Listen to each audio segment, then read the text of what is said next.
Salut les copains, je suis en Bosnie, à Sarajevo, où s'est passé un événement qui a changé le cours de vos existences à tous. C'est ici qu'a été assassiné François Ferdinand. François Ferdinand Fifi? Non? Ça vous dit rien? Ok. Le 28 juin 1914, à... Ok, il n'y a pas marqué l'heure. François Ferdinand arrive par ce petit coin de rue et ici se trouve Gavrilo Princip. Il tire deux, pam, pam, et il assassine les deux princes et princesses de l'Empire austro-hongrois.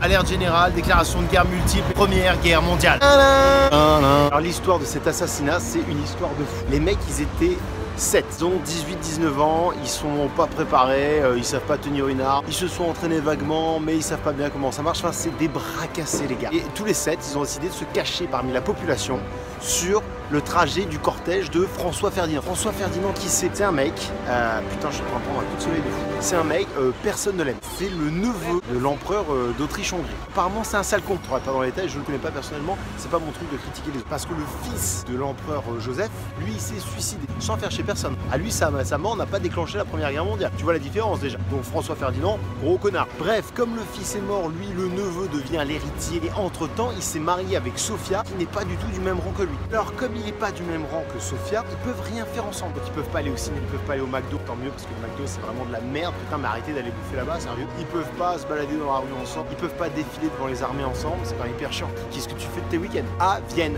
Mais à Sarajevo, ils peuvent. Pour si tu veux, le mec, il se dit, bah, je vais aller me balader avec ma meuf à Sarajevo, puisque là, au moins, je peux lui tenir la main un peu plus. Sauf que, comme Sarajevo est nouvellement conquise, les Sarajevos, ils sont pas contents, donc ils sont pas welcome.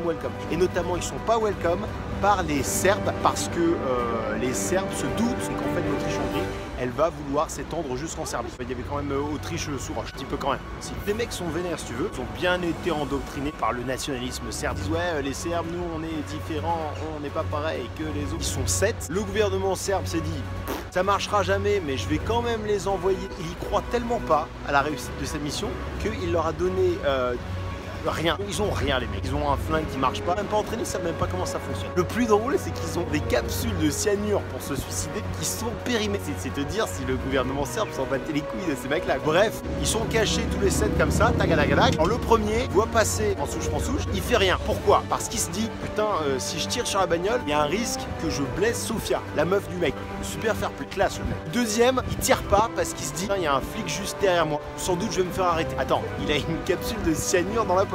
Il est censé y aller à fond. Non, là, ici, ça se trouve, je vais me prendre une amende. Non, j'y vais pas. Le troisième, il y va. Alors lui, il y va à fond. Il y va pas au pistolet ni au caillou. Lui, il sort un bâton de dynamite. Carrément. Il allume le bâton de dynamite. Ça se passe au niveau du pont là-bas. Tout le monde sait qu'un bâton de dynamite, normalement, une fois que tu l'as allumé, t'attends 8 secondes. On a tous regardé Bill Bip et le coyote. Tu le sais, quoi. Putain, c'est 8 secondes. Le bâton de dynamite, il balance le bâton. Il a bien visé. Sauf que comme il n'a pas attendu les 8 secondes, le bâton touche la voiture et rebondit sur le sol. Et du coup, la deuxième voiture passe derrière, roule sur le bâton et boum! Voilà, donc tous les potes de François Ferdinouche là qui étaient juste derrière, bah, c'est eux qui ont fait mettre à l'amende. Alors qu'est-ce qu'il fait le mec, le terroriste? Il plonge dans la rivière, tu vois. Sauf que la rivière elle fait 10 cm de profondeur. Donc déjà il se nique les jambes premièrement. Et secondo, si tu veux, une fois qu'il a les pieds dans l'eau et qu'il s'est niqué les jambes, il dit bon bah là je bouffe ma pilule de cyanure. Mais comme elle est périmée, elle marche pas. Il en chie, mais il crève pas. Là, évidemment, bah, vu qu'il a les jambes cassées, en train de souffrir, d'agoniser de son truc de cyanure, bah, c'est hyper facile d'aller le repêcher. Terminé pour lui, il l'embarque. Allez hop. François Ferdinouche, qu'est-ce qu'il fout? Il va pas rester sur place. Il file au bout de la rue, file jusqu'à la mairie là-bas. Et à la mairie, il dit cette phrase célèbre. Ouais, alors c'est comme ça que vous accueillez les gens chez vous à Sarajevo avec des bombes?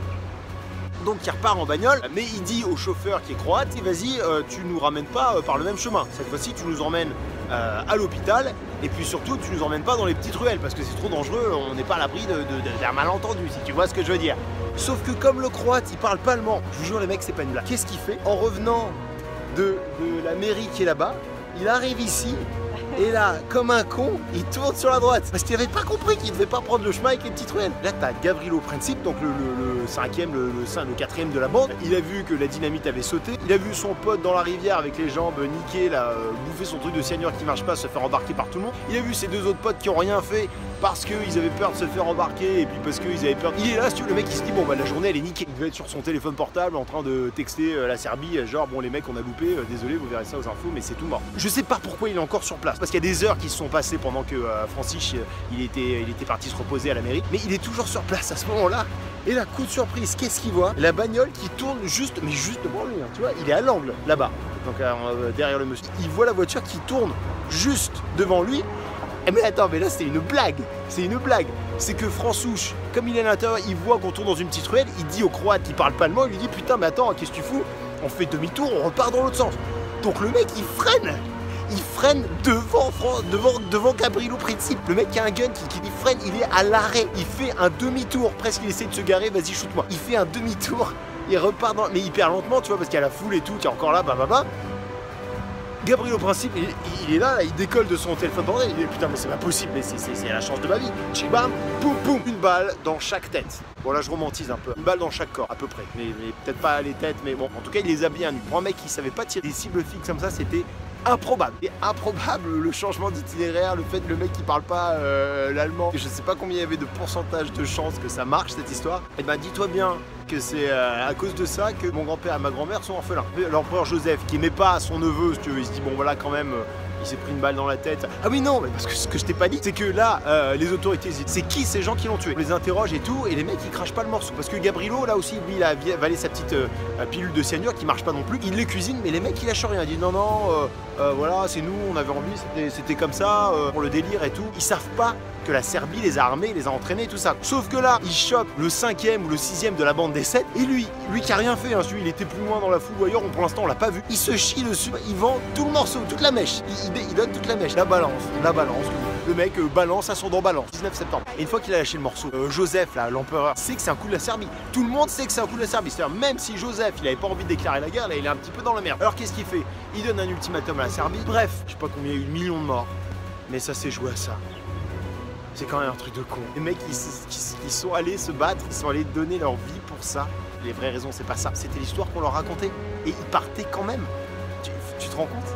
Ils sont partis mourir pour ça. Je sais pas. Alors retenez bien cette histoire, hein, parce que c'est vraiment une histoire de couillon. Gabrielo Princip.